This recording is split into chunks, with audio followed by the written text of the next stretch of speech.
ಯಾರು? ಮಿಸ್ಟರ್ ಸಿದ್ದರಾಮಯ್ಯನವರು ಒಬ್ರೆ. ಅಂದ್ರೆ ಅದನ್ನು ಲೆಕ್ಕ ಹಾಕಿದ್ದೀನಿ, ಅದನ್ನು ಹಾಕಿದ್ದೀನಿ, ಎಲ್ಲ ಲೆಕ್ಕ ಹಾಕಿದ್ದೀನಿ, ಎಲ್ಲ ಲೆಕ್ಕ ಹಾಕಿದ್ದೀನಿ. ಹಿಂದೆ ನಾವು ಸ್ವಾತಂತ್ರ್ಯ ಬಂದಾಗಿಂದ ಲೆಕ್ಕ ಹಾಕ್ಬಿಟ್ಟಿದ್ದೀನಿ. ಅಲ್ಲಿಂದನೂ ಒಟ್ಟು ನಮ್ಮ ಸಾಲದಲ್ಲಿ ಸಿದ್ದರಾಮಣ್ಣವರ ಶೇರು, ಸಿದ್ದರಾಮಣ್ಣವರು ಮುಖ್ಯಮಂತ್ರಿ ಸಿದ್ದರಾಮಯ್ಯನವರ ಶೇರು 63% ಅಂತ. 63% ಸಾಲವನ್ನು ಮಾನ್ಯ ಸಿದ್ದರಾಮಯ್ಯನವರು ಈ ಒಂದು ಇದರಲ್ಲಿ ಮಾಡಿದ್ದಾರೆ, ಆರ್ಥಿಕ ತಜ್ಞರು. ಇದರಿಂದ ನನಗೆ ಆಶ್ಚರ್ಯ ಆಗುವಂಥದ್ದು, ಇವರು ತೆರಿಗೆಗಳನ್ನು ಈಗ ಬಡ್ಜೆಟಲ್ಲಿ ಓದಿದ್ದಾರೆ. ಅದಕ್ಕೆ ಅವ್ರಿಗೆ ಎಲ್ಲರೂ ಯಾಕೆ ಒಬ್ಬರು ಆರ್ಥಿಕ ತಜ್ಞರು ಅಂತ ಹೇಳಿಲ್ಲ, ಬಹಳಷ್ಟು ಜನ ಆರ್ಥಿಕ ತಜ್ಞರು ಒಂದು ಪರ್ಮನೆಂಟ್ ನೇಮ್ ಆಗೋಗ್ಬಿಟ್ಟಿದೆ ಆರ್ಥಿಕ ತಜ್ಞರು. ಎಷ್ಟು ಹುಷಾರಿದ್ದಾರೆ ಮನುಷ್ಯ ಅಂತ ಹೇಳಿದ್ರೆ ನೋಡಿ, ಇದರಲ್ಲಿ ನಿಮ್ಗೇನು ಅಂಥ ಟ್ಯಾಕ್ಸ್ಗಳನ್ನ ತೋರಿಸಲ್ಲ, ಇದರಲ್ಲಿ ಏನು ಟ್ಯಾಕ್ಸ್ಗಳು ತೋರಿಸಲ್ಲ. ಹೋದ್ ಸರಿ ಬಡ್ಜೆಟಲ್ಲೂ ಏನು ಟ್ಯಾಕ್ಸ್ಗಳನ್ನ ಅಷ್ಟು ತೋರಿಸಿಲ್ಲ. ಯಾಕಂದ್ರೆ ಮಾರನೇ ದಿನ ಪೇಪರ್ ಎಲ್ಲ ಬರಬೇಕು, ಪ್ರಜಾವಾಣಿ, ವಿಜಯವಾಣಿ, ವಿಜಯ ಕರ್ನಾಟಕ, ಉದಯವಾಣಿ ಎಲ್ಲ, ಕನ್ನಡಪ್ರಭ ಏನೇನಿದೆಯೋ ಬರಬೇಕು, ಚಾನಲ್ಗಳಲ್ಲಿ ಬರಬೇಕು. ಒಳ್ಳೆ ಬಡ್ಜೆಟ್ಟು, ಭರಪೂರ ಭರವಸೆಗಳು, ಭರಪೂರ ಇದು ಏನೋ ಹಣ ಎಲ್ಲ ಜಿಲ್ಲೆಗಳಿಗೂ ಅನ್ನೋದನ್ನು ತೋರಿಸ್ಬೇಕು. ಪ್ಲಾನ್ ಮಾಡಿದ್ದಾರೆ. ಪ್ಲಾನ್ ಮಾಡಿ ಬಡ್ಜೆಟಲ್ಲಿ ಏನು ಟ್ಯಾಕ್ಸ್ ಅಷ್ಟು ತೋರಿಸೇ ಇಲ್ಲ, ಏನು ಟ್ಯಾಕ್ಸ್ ತೋರಿಸೇ ಇಲ್ಲ. ಹೋದ್ ಸರಿ ಹಂಗೆ ನಮಗೆ ಗೂಬೆ ಕೂತರಿಸಿದ್ರು ಜನಗಳ ಮೇಲೆ. ಹೋದ್ ಸರಿ ಕೂತರಿಸಿ ಎಲ್ಲ ಬೆಲೆಗಳನ್ನ ಏರಿಕೆ ಮಾಡಿಬಿಟ್ರು. ಸುಮಾರು 40,000 ಕೋಟಿಗೂ ಹೆಚ್ಚು ಮಾಡಿರ್ಬೇಕನ್ನೋ ಟ್ಯಾಕ್ಸ್ ಗೊತ್ತಿಲ್ಲ. ಪೆಟ್ರೋಲು, ಡೀಸೆಲು, ಹಾಲು, ಆಲ್ಕೋಹಾಲು, ಸ್ಟ್ಯಾಂಪ್ ಡ್ಯೂಟಿ. ನಾವಿದ್ದಾಗೆಲ್ಲ ಸ್ಟ್ಯಾಂಪ್ ಡ್ಯೂಟಿ ಕಡಿಮೆ ಮಾಡಿದ್ದೀರಿ ನಾವು. ಯಾರು ಬಡವರು ಫ್ಲಾಟ್ ತಗೊಂಡ್ರೆ, 40 ಲಕ್ಷದೊಳಗಡೆ ಫ್ಲಾಟ್ ತಗೊಂಡ್ರೆ ಅವ್ರಿಗೆ ಸ್ಟ್ಯಾಂಪ್ ಡ್ಯೂಟಿ ಕಡಿಮೆ ಮಾಡಿದ್ದೆ ನಾನು. ಗೈಡೆನ್ಸ್ ವ್ಯಾಲ್ಯೂ ಕಡಿಮೆ ಮಾಡಿದೆ ನಾನು. ಎಲ್ಲ GPAಗಳು ಮಾಡ್ತಾ ಇದ್ರು, ಅಗ್ರಿಮೆಂಟ್ಗಳು ಮಾಡ್ತಾ ಇದ್ರು ಎಲ್ಲರೂ ಕೂಡ. ಈ ಅಗ್ರಿಮೆಂಟು GPA ಹೋಗ್ಬೇಕು, ಸರ್ಕಾರಕ್ಕೆ ಆದಾಯ ಬರಬೇಕು ಅಂತ ಹೇಳಿ ನಾನು ಮಾಡಿದ್ಕೆ 1,500 ಕೋಟಿ ಎಕ್ಸ್ಟ್ರಾ ಬಂತು. 1,500 ಕೋಟಿ ಬಡ್ಜೆಟಲ್ಲಿ ಎಕ್ಸ್ಟ್ರಾ ಬಂತು. ಈಗ ಸಿದ್ದರಾಮಯ್ಯನವರು ಇದೇ ಸೇಮ್ ಕೊಟ್ಟಿದ್ದಾರೆ. ಇನ್ನ ಈ ವರ್ಷ ಇದೆಯಲ್ಲ 2025 ಮಾರಿ ಹಬ್ಬ, ಜನಗಳಿಗೆ ಕಾದಿದೆ ಮಾರಿ ಹಬ್ಬ ಎಲ್ಲರಿಗೂ. ತೆರಿಗೆಗಳು ನೋಡಿ, ಅವಾಗೆ ಹಾಲಂದಕ್ಕೆ ಹಾಗೆ ಪ್ಲಾನ್ ಹಾಕೊಂಡವ್ರೆ. ಹಾಲಂದು ರೈಸ್ ಮಾಡ್ತಾರೆ, ಆಲ್ಕೋಹಾಲ್ ಬಿಯರ್ಗೆ ಫಸ್ಟ್ ಮಾಡ್ತಾರೋ ಗೊತ್ತಿಲ್ಲ, ಸ್ವಲ್ಪ ಕಿಕ್ ಕಡಿಮೆ ಇರೋ ಡ್ರಿಂಕ್ ಇರ್ಬೇಕದು. 4% 5% ಆಲ್ಕೋಹಾಲ್ ಇರಬೇಕು. ಫಸ್ಟ್ ಅಲ್ಲಿಂದ ಶುರು ಮಾಡಿ ಆಮೇಲೆ 40% ಆಲ್ಕೋಹಾಲ್ಗೂ ಹೋಗ್ತಾರೆ. ಅಂದ್ರೆ ತೆರಿಗೆಗಳು ಇನ್ಮೇಲೆ ಇಂಡೈರೆಕ್ಟ್ ಆಗಿ ಇನ್ನು ವರ್ಷ ಪೂರ್ತಿ ತೆರಿಗೆಗಳು, ಪ್ರತಿ ತಿಂಗಳು ತೆರಿಗೆಗಳಿಗೆ ನಾವು ಹೋಗ್ಬೇಕಾಗ್ತದೆ. ಆ ಪರಿಸ್ಥಿತಿಗೆ ಇವತ್ತು ನಮ್ಗೆ ತಂದಿದ್ದಾರೆ. ಅದರಿಂದ ಇವತ್ತು ನಾವು ಯೋಚನೆ ಮಾಡಬೇಕಾಗಿರೋದು, ಈ ಹೆಚ್ಚುತ್ತಿರುವ ಸಾಲದ ಹೊರೆಯನ್ನು ನಾವು ಹೇಗೆ ಇಳಿಸ್ಕೊಳೋದು ಅನ್ನೋದ್ರ ಬಗ್ಗೆನೂ ನನಗನ್ಸ್ತತೆ ಮುಖ್ಯಮಂತ್ರಿಗಳು ಯೋಚನೆ ಮಾಡಿಲ್ಲ. ಅವರೇ ಹೇಳಿದ್ರು GDPಯ 24.91 ಆಗಿದೆ ನಮ್ಮದು ಸಾಲದ್ದು ಇದು. ಮತ್ತೆ ಎಲ್ಲೂ ಕೂಡ ಅವರೇ ಹೇಳಿದ ರೀತಿ ಸಾಲ ತೆಗೆದುಕೊಳ್ಬೇಕು, ಆ ಸಾಲವನ್ನು ಅಭಿವೃದ್ಧಿಗೆ ಯೂಸ್ ಮಾಡಬೇಕು. ಈಗ 1,16,000 ಸಾಲ ತಗೊಂಡಿದ್ದಾರೆ. ಆ 1,16,000ನ ಅಭಿವೃದ್ಧಿಗೆ ಖರ್ಚು ಮಾಡಬೇಕಾಗಿತ್ತು. ಅಭಿವೃದ್ಧಿಗೆ ಇಲ್ಲ. ಅವ್ರು ತೋರಿಸಿರೋದೇ ಈ ಸರಿ 70,000 80,000 ತೋರಿಸಿದ್ದಾರೆ. 73,000 83 83. ಹೋದ್ ಸರಿ ಕಡಿಮೆ ಇತ್ತು, ಈ ಸರಿ ಅಲ್ಲಿಗೆ ತಂದಿದ್ದಾರೆ. ಅವ್ರು ಸಾಲ ಮಾಡಿರೋದೆಷ್ಟು? 1,16,000. ಅವರೇ ಹೇಳಿರೋ ಪ್ರಕಾರ ಸಾಲ ಮಾಡೋದು ತಪ್ಪಲ್ಲ, ಸಾಲ ಮಾಡೋದು ತಪ್ಪಲ್ಲ, ಅದನ್ನೆಲ್ಲನೂ ಕೂಡ ಅಭಿವೃದ್ಧಿಗೆ ಯೋಚನೆ ಮಾಡಬೇಕು ಅಂತ ಅವ್ರದೇ ರೂಲ್, ಅವರೇ ಒಂದು ರೂಲ್ ಮಾಡ್ಕೊಂಡಿದ್ದಾರೆ. ಆ ರೂಲ್ನ ಅವರೇ ವೈಲೇಟ್ ಮಾಡಿಬಿಟ್ಟಿದ್ದಾರೆ. ಅವ್ರು ಮಾಡಿದ ರೂಲ್ನ ಅವರೇ ವೈಲೇಟ್ ಮಾಡಿದ್ದಾರೆ ಸಿದ್ದರಾಮಯ್ಯ.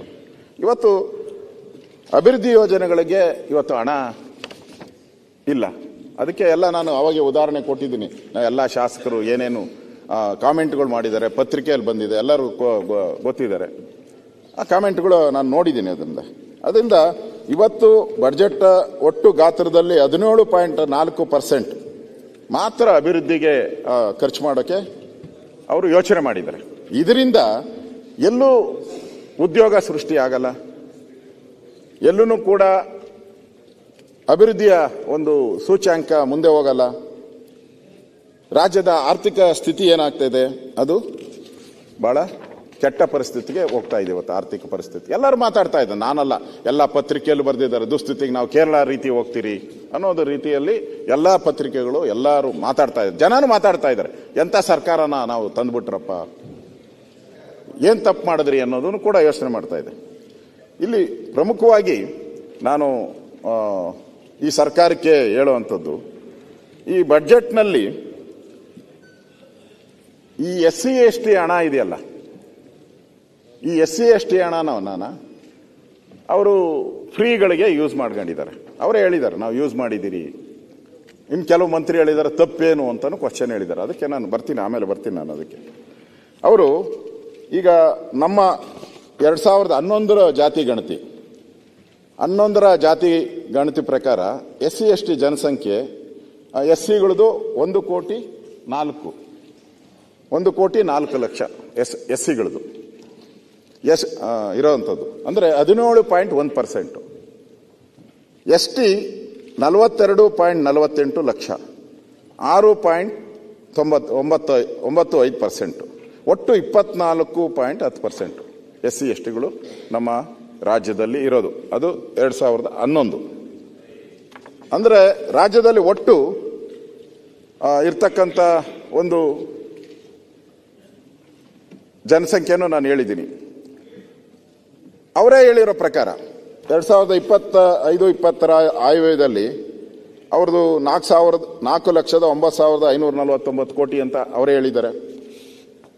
ನಮ್ಮ ಬಡ್ಜೆಟ್ ಇಷ್ಟು ಅಂತ. ಅದರಲ್ಲಿ ಈ 24% ಅಪ್ರಾಕ್ಸಿಮೇಟ್ಲಿ 24% SC/STಗಳಿಗೆ ನಾವು ಕೊಡಬೇಕು. ಯಾಕೆಂದ್ರೆ ನಮ್ಮ ಜಮೀರಣ್ಣ ಬಂದಿಲ್ಲ ಇಲ್ಲಿ, ಜಮೀರಣ್ಣ ಬಂದಿಲ್ಲ. ಅವರು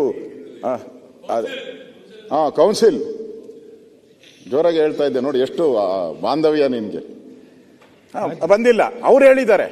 ಅಂದ್ರೆ ಅವರು ಈ ಕ್ಯಾಬಿನೆಟ್ ಮಂತ್ರಿ ಅಲ್ಲ, ಅವ್ರದ್ದು ಸಮಪಾಲು ಸಮಬಾಲು ಅವ್ರದ್ದು.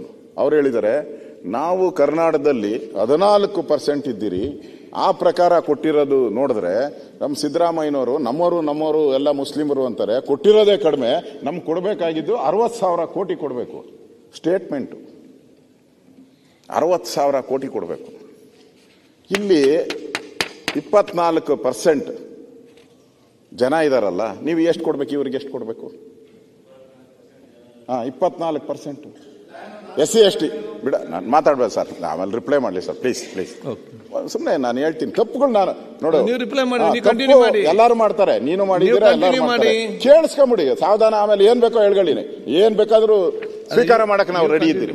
ವಿರೋಧ ಪಕ್ಷ ನಾಯಕರಿಗೆ ಒಂದು ಸ್ಮಾಲ್ ಕರೆಕ್ಷನ್, ಪ್ಲಾನ್ ಸೈಜ್ ಏನು ನೀವು ವಿರೋಧ ಸನ್ಮಾನ್ಯ ಅಧ್ಯಕ್ಷರೇ ಪಾಪ ಮೊದಲನೇ ಸಾರಿ ಸನ್ಮಾನ್ಯ ಅಧ್ಯಕ್ಷರೇ ಅವ್ರಿಗೆ ಹೇಳಿ, ಅವ್ರಿಗೆ ನೀವು ಆ ಪ್ರಕಾರ ನೀವು ದುಡ್ಡು ಕೊಡೋದಾದ್ರೆ ನಿಮ್ಮ ಬಡ್ಜೆಟ್ 4,09,000 ಕೋಟಿ ಇರೋದ್ರಲ್ಲಿ ನೀವು ಹಂಗ್ ಲೆಕ್ಕ ಹಾಕಿದ್ರೆ 24.10% ಲೆಕ್ಕ ಹಾಕಿದ್ರೆ ಜಮೀರ್ ಕ್ಯಾಲ್ಕುಲೇಷನ್ ಲೆಕ್ಕ 98,701 ಕೊಡಬೇಕು. 98,701 ಕೋಟಿ ಕೊಡಬೇಕು. ಮುಖ್ಯಮಂತ್ರಿಗಳ ಬಜೆಟ್ ಬಗ್ಗೆ ಮಾತಾಡಬೇಕು. ಅದೇ ಬಡ್ಜೆಟ್ ಸ್ಟೇಟ್ ಬಗ್ಗೆ ಮಾತಾಡೋದು. ಇಲ್ಲ, ಬಡ್ಜೆಟ್ ಅಲ್ಲಿ ಹೇಳಿರೋದನ್ನೇ ನಾನು ಹೇಳ್ತಾ ಇರೋದು. ಇದೆಲ್ಲ ಬಡ್ಜೆಟ್ ನಾನು ಹೇಳ್ತಾ ಇರೋದು, ಬೇರೆ ಯಾವುದು ಹೇಳ್ತಾ ಇಲ್ಲ, ಎಕ್ಸ್ಟ್ರಾ ಹೇಳ್ತಾ ಇಲ್ಲ. ನಾನು ಯಾವುದು ಕೇಂದ್ರ ಸರ್ಕಾರದ ಹೇಳ್ತಾ ಇಲ್ಲ. ಎಲ್ಲ ಇದರಲ್ಲಿ ಕೊಡಬೇಕು ಅವ್ರು ಹೇಳಿರೋ ಪ್ರಕಾರ. ಇವರೇ ಅಷ್ಟು ಕೊಡ್ತಾ ಇಲ್ಲ. ಈಗ ಕೊಡ್ತಾ ಇರೋದೆಷ್ಟು? 42,017. ಅದನ್ನ ಮುಖ್ಯಮಂತ್ರಿಗಳು ನನ್ಗೆ ಗೊತ್ತು 100% ಹೇಳ್ತಾರೆ ಅವರು. ನಾವು ಅದನ್ನ ತೆಗೆದು ಬಿಟ್ಟಿದ್ದೀರಿ, ಯಾವುದು ಸ್ಯಾಲ್ರಿ ತೆಗೆದಿದ್ದೀರಿ, ಬೇರೆ ತೆಗೆದಿದ್ದೀರಿ ಅಂತ ಹೇಳ್ತಾರೆ. ಅಲ್ಲ ಹೇಳ್ಬೇಕಲ್ಲ, ನಿಮ್ಮ ಮಂತ್ರಿಗೂ ಹೇಳ್ಬೇಕು, ಈ ಮಂತ್ರಿಗೂ ಹೇಳ್ಬೇಕು. 2013 ಜ್ಞಾನ ಇರಲಪ್ಪ ನಿಮ್ಗೆ. ಆಮೇಲೆ ಆನ್ಸರ್ ಮಾಡಿ. ಆಮೇಲೆ ನಾನು ಅದನ್ನೇ ಬರ್ದಿದ್ದೀನಿ ಕೆಳಗಡೆ ಲಾಸ್ಟ್ ಅಲ್ಲಿ ಬರ್ದಿದ್ದೀನಿ. ಇದಕ್ಕೆ ಮುಖ್ಯಮಂತ್ರಿಗಳು ಯಾವುದೋ ಹಳ್ಳಿಯಲ್ಲಿ ಇರ್ತಕ್ಕಂಥ ಆ SC/ST ಜನಾಂಗಕ್ಕೆ ಅವ್ರೇನ್ ತಿಳ್ಕೊಂಡಿದ್ದಾರೆ, ನಮ್ದು 24% ಇದೆ ಬಡ್ಜೆಟ್ ಅಲ್ಲಿ, ನಮ್ಗೆ ಹತ್ತತ್ರ 1 ಲಕ್ಷ ಕೋಟಿ ಬರಬೇಕು, ಬರ್ತಾ ಇಲ್ಲ ಅಂತ ಕೋಪ ಮಾಡ್ಕೊಂಬಾರ್ದಲ್ಲ. ಅದಕ್ಕೆ ಮುಖ್ಯಮಂತ್ರಿಗಳು ಎಕ್ಸ್ಪ್ಲೈನ್ ಮಾಡಿ ಹೇಳಿ ರಾಜ್ಯದ ಜನತೆಗೆ, ನಾವು ಇಷ್ಟೆಲ್ಲ ತೆಗೆದು ಉಳಿದಿರೋದು ಇಷ್ಟರಲ್ಲಿ ಕೊಡ್ತೀರಿ ಅಂತ. ಅದನ್ನ ಜಮೀರ್ ಅಹಮದ್ ಅವ್ರಿಗೂ ಹೇಳ್ಬೇಕು, ಅವ್ರಿಗಲ್ಲ ಜಮೀರ್ ಅಹಮದ್ಗೂ ಹೇಳ್ಬೇಕು. ಯಾಕಪ್ಪ ಹಿಂಗೆಲ್ಲ ಹೇಳ್ತೀಯ ನೀನು ಅಂತ ಅವ್ರಿಗೂ ಬುದ್ಧಿವಾದ ಹೇಳ್ಬೇಕು. ಅವ್ರು ಹೇಳಿರೋದಕ್ಕೆ ನಾನು ಕೇಳ್ತಾ ಇದ್ದೀನಿ ಇಲ್ಲ ಅಷ್ಟೇ. ನೀವು ಅವ್ರು ಕೊಡೋದಾದ್ರೆ ಇಲ್ಲೂ ಕೊಡಿ, ಯಾಕೆ ಕೊಡಲ್ಲ? ಅದರಿಂದ ನಾವು ಈ ತಾರತಮ್ಯನೂ ಹೋಗ್ಬೇಕು ಅನ್ನೋದು ನಾನು ಹೇಳ್ತಾ ಇದ್ದೀನಿ. ಸನ್ಮಾನ್ಯ ಅಧ್ಯಕ್ಷರೇ, ಈ SC STಗಳ ಒಂದು ಅಭ್ಯುದಯಕ್ಕೆ 1975ನೇ ಇಸ್ವಿಯಲ್ಲಿ ಕೇಂದ್ರ ಸರ್ಕಾರ ಈ SC STಗಳಿಗೆ ಸಂಬಂಧಪಟ್ಟಂತೆ ಮತ್ತು ಮುಂದುವರೆದ ವರ್ಗಗಳೇನಿದೆ ಅದಕ್ಕೆ ಈ ತಾರತಮ್ಯ ಆಗ್ತಾ ಇದೆ, ಈ ತಾರತಮ್ಯ ಹೋಗ್ಬೇಕು, ಅದಕ್ಕೆ ಒಂದು ಯೋಚನೆ ಮಾಡಬೇಕು ಅಂತ ಪಂಚವಾರ್ಷಿಕ ಯೋಜನೆಯಲ್ಲಿ 1974 1978 ಅದರಲ್ಲಿ ಏನಾಯ್ತು, ಈ SCಗಳು ಮತ್ತು ಮುಂದುವರೆದವರು ಏನು ವ್ಯತ್ಯಾಸ ಇದೆ ಅಂತೇಳಿ ಅವತ್ತು ಒಂದು ಆಯೋಗ ಮಾಡಿದ್ರು. ಆಯೋಗ ಮಾಡ್ತು, ಅದು ವರದಿ ಕೊಡ್ತು. ಅವರು ಹೇಳಿದ್ರು, ನಾವು ಯಾರು ಮುಂದುವರೆದ ಜನಾಂಗ ಇದ್ದಾರೆ ಅವ್ರಿಗಿಂತ 10% ಈ SC ST ಜನಾಂಗ ಹಿಂದೆ ಇದ್ದಾರೆ. ಅಂದ್ರೆ ನಾವೀಗ 2025ನೇ ಇಸ್ವಿಯಲ್ಲಿ ಇದ್ದೀರಿ. 2025ರಲ್ಲಿ ಇದ್ದೀರಿ. SC STಗಳು ಎಲ್ಲಿದ್ದಾರೆ? 2015ರಲ್ಲಿ ಇದ್ದಾರೆ. ಇನ್ನು ಅಂದ್ರೆ ನಮಗೂ ಅವ್ರಿಗೂ 10 ವರ್ಷ ಡಿಫರೆನ್ಸ್. ಅಂದ್ರೆ ಅವರು ಹಿಂದುಳಿದಿದ್ದಾರೆ ಅಂತ ಹೇಳ್ಬಿಟ್ಟು. ಅದರಿಂದ ಆಗ ಇವೆಲ್ಲ ಶುರುವಾಗಿದ್ದು, ಈ ಸ್ಕೀಮ್ಸ್ಗಳು ಏನಾಗಿದೆ ಅವಾಗ ಇದೆಲ್ಲ ಶುರುವಾಗಿದ್ದು. ಅದಾದ್ಮೇಲೆ 2006ರಲ್ಲಿ ಕೇಂದ್ರ ಸರ್ಕಾರ ಮತ್ತೆ ಇದು SC ST ಕ್ಯಾಸ್ಟ್ ಸಬ್ ಪ್ಲಾನ್ ಅಂತ ಮಾಡ್ತಾರೆ. ಇದು ಸಬ್ ಪ್ಲಾನ್ ಅಂತ ಒಂದು ಮಾಡ್ತಾರೆ ಕೇಂದ್ರ ಸರ್ಕಾರ. ಅದರಲ್ಲಿ ಹೇಳ್ತಾರೆ, ನಾವು ಇಷ್ಟೆಲ್ಲ ಮಾಡಿದ್ರು ಕೂಡ ಪಂಚವಾರ್ಷಿಕ ಯೋಜನೆಯಲ್ಲಿ ನಾವು ಈ SC ST ಜನಾಂಗಕ್ಕೆ ಮುಂದೆ ತರಬೇಕು ಅಂತೇಳಿ ನಾವೆಲ್ಲ ರೀತಿ ವ್ಯವಸ್ಥೆ ಮಾಡಿದ್ರು ಕೂಡ ಬರ್ತಾ ಬರ್ತಾ ಬರ್ತಾ ಬರ್ತಾ ಇನ್ನೂ ಜಾಸ್ತಿ ಆಗ್ತಾ ಇದೆ ಹೊರತು ಕಡಿಮೆ ಆಗ್ತಾ ಇಲ್ಲ. ಅದರಲ್ಲಿ ಒಂದು ಪದ ಹೇಳಿದ್ದಾರೆ ಅಧ್ಯಕ್ಷರೇ, ತಾವು ಜ್ಞಾಪಕ ಇಟ್ಕೊಬೇಕು, ನಮ್ಮ ಎಲ್ಲ ಗೌರವಾನ್ವಿತ ಸದಸ್ಯರನ್ನು ಜ್ಞಾಪಕ ಇಟ್ಕೊಬೇಕು.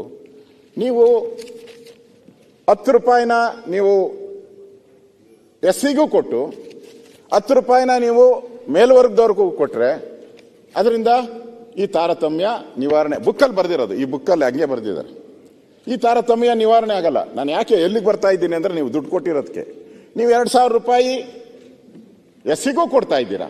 ಯಾವುದೋ ಗೃಹಲಕ್ಷ್ಮಿ 2000 ರೂಪಾಯಿ ಗೃಹಲಕ್ಷ್ಮಿ ಇವ್ರಿಗೂ ಕೊಡ್ತೀರಾ, ಮೇಲ್ವರ್ಗದವ್ರಿಗೂ ಕೊಡ್ತೀರಾ, ಅಲ್ಪಸಂಖ್ಯಾತರಿಗೂ ಎಲ್ಲ ಬಿಡಿ, ಯಾಕೆ ಎಲ್ಲರಿಗೂ ಕೊಡ್ತೀರಾ. ಈ ಪ್ಲಾನಲ್ಲಿ ಕೇಂದ್ರ ಸರ್ಕಾರ, ಅದು planning commission new Delhi 2006 planning commission ಮಾಡಿರೋದು. ನಾನು ಮುಖ್ಯಮಂತ್ರಿಗಳಿಗೆ ಕಾಪಿ ಕಳಿಸ್ಕೊಡ್ತೀನಿ. ಅದರಲ್ಲಿ ಕ್ಲಿಯರ್ ಆಗಿ ಹೇಳಿದ್ದಾರೆ, ನೀವು ಇದೇ ತರ ಮಾಡ್ಕೊಂಡು ಹೋದ್ರೆ SCಗಳು ನಮ್ಮ ಇದಕ್ಕೆ ಬರಕ್ ಸಾಧ್ಯನೇ ಇಲ್ಲ. ಅವ್ರಿಗೆ ಬೂಸ್ಟ್ ಕೊಡಬೇಕು. ನೀವು ಅವ್ರಿಗೆ ಜನರಲ್ ಅವ್ರಿಗೆ ನೀವು 2000 ಕೊಟ್ರೆ ಇವ್ರಿಗೆ 4000 ಕೊಡ್ಬೇಕು SC STಗಳಿಗೆ. ಆಗ ಈ ತಾರತಮ್ಯನ ನೀವು ಕಡಿಮೆ ಮಾಡ್ತಾ ಹೋಗ್ಬೋದು ಅಂತೇಳಿ ಪ್ಲಾನಿಂಗ್ ಕಮಿಷನರ್ ನಾನಲ್ಲ, ಅದನ್ನು ಪ್ಲಾನಿಂಗ್ ಕಮಿಷನರ್ ಕೊಟ್ಟಿರೋದು ಇದು ಇದರಲ್ಲಿ. ಅದರಿಂದ ನಾನು ಹೇಗೆ ಇದನ್ನ ಅಳಿಯಕ್ಕೂ ಒಂದು ಮುಖ್ಯಮಂತ್ರಿಗಳಿಗೆ ಹೇಳ್ತೀನಿ, ಅವರು ಯಾವ ರೀತಿ ಇದನ್ನ ಅಳೆದಿದ್ದಾರೆ ಅಂತೇಳಿ. ಆ SC ST ಜನಾಂಗದ ಕೇರಿಗಳಲ್ಲಿ ಹೋಗಿ ಸರ್ವೆ ಮಾಡಿ ಅವ್ರ ಜೊತೆ ಮಾತಾಡಿದಾಗ ಅವರು ಬಹುಮುಖ್ಯ ಯೋಜನೆಗಳು ಅಂದರೆ ಶಿಕ್ಷಣ, ಜೀವನೋಪಾಧ್ಯಾಯ, ಇದರಲ್ಲಿ ಆ ಲಿಂಗಾನುಪಾತನೂ ಅಷ್ಟೇ, ಆ ಮೇಲು ಫಿಮೇಲ್ ಇದೆಯಲ್ಲ, ಫಿಮೇಲ್ ಕಡಿಮೆ ಆಗ್ತಾ ಇದೆ SCಗಳಲ್ಲಿ, ಕಡಿಮೆ ಆಗ್ತಾ ಇದೆ. ಅವ್ರು ಕೊಟ್ಟಿರೋ ವರದಿಯಲ್ಲಿ ಸೆಕ್ಸ್ ರೇಷಿಯೋ ಅದು ಕಡಿಮೆ ಆಗ್ತಾ ಇದೆ SCಗಳಲ್ಲಿ. ಲಿಟ್ರಸಿ ಕಡಿಮೆ ಆಗಿದೆ. ಆಮೇಲೆ ಚೈಲ್ಡ್ ಮಾರ್ಟಾಲಿಟಿ, ಅದು ಚೈಲ್ಡ್ಹುಡ್ ವ್ಯಾಕ್ಸಿನೇಷನ್, ಆಮೇಲೆ ವರ್ಕ್ ಪಾರ್ಟಿಸಿಪೇಷನ್ ಅಂದ್ರೆ ಕೆಲಸದಲ್ಲಿ ಭಾಗವಹಿಸುವುದು, ಅಂದ್ರೆ ಕೆಲಸ ಕಾರ್ಯದಲ್ಲಿ ಭಾಗವಹಿಸುವಂಥದ್ದು, ವಿದ್ಯುತ್ ಶಕ್ತಿ ಸೌಲಭ್ಯ, ಕುಡಿಯುವ ನೀರು, ಶೌಚಾಲಯ ವ್ಯವಸ್ಥೆ, ಜಮೀನಿನ ಒಡೆತನ, ಇವೆಲ್ಲನೂ ಕೂಡ ಮಾನದಂಡವಾಗಿ ತೆಗೆದುಕೊಂಡು ಅವರು ಇಷ್ಟು ವರ್ಷ ಹಿಂದೆ ಇದ್ದಾರೆ ಅಂತ. ನಾನು ಗೌರವಾನ್ವಿತ ಮುಖ್ಯಮಂತ್ರಿಗಳಿಗೆ ಈಗ ವಿನಂತಿ ಮಾಡ್ತೀನಿ, ದಯವಿಟ್ಟು ಇವತ್ತಿನ ಪರಿಸ್ಥಿತಿ ಏನಿದೆ, ತಾವು ಉತ್ತರ ಕೊಡಬೇಕಾಗಿದ್ರೆ ಇವತ್ತಿನ ಪರಿಸ್ಥಿತಿ ಏನಿದೆ, ನಾವಿಷ್ಟೆಲ್ಲ ಸ್ಕೀಮ್ಗಳು ತಂದು ಇಷ್ಟೆಲ್ಲ SC STಗಳ ಬಗ್ಗೆ ಮಾತಾಡಿ ಎಲ್ಲ ಆದ್ಮೇಲೂ ಕೂಡ ಇವತ್ತಿನ ಪರಿಸ್ಥಿತಿಯಲ್ಲಿ ಈ ಮಾನದಂಡ ಈ ಮಾನದಂಡ ಬದಲಾವಣೆ ಆಗಿದೆಯೋ ಇಲ್ಲ ಅಲ್ಲೇ ಇದ್ದಾರೋ ಇದನ್ನ ಸನ್ಮಾನ್ಯ ಮುಖ್ಯಮಂತ್ರಿಗಳು ಉತ್ತರ ಕೊಡಬೇಕಾದ್ರೆ ದಯವಿಟ್ಟು ತಿಳಿಸಿದ್ರೆ ರಾಜ್ಯ SC STಗಳ ಪರವಾಗಿ ಏನು ಕೆಲಸ ಮಾಡ್ತಾ ಇದ್ದಾರೆ, ಹೇಗೆ ಮುಂದುವರಿತಾ ಇದ್ದಾರೆ ಅನ್ನೋದು ಕೂಡ ನಮಗೆ ಅರ್ಥ ಆಗ್ತೈತೆ ಅಧ್ಯಕ್ಷರೇ. ಇದನ್ನು ಕೂಡ ಅವರಿಗೆ ನಾನು ಕೊಡ್ತೀನಿ. ಅಲ್ಲ ಇನ್ನೆಷ್ಟು ಊಟ ಆದ್ಮೇಲೆ ಮಾತಾಡಲ್ಲ. ಆಯ್ತು.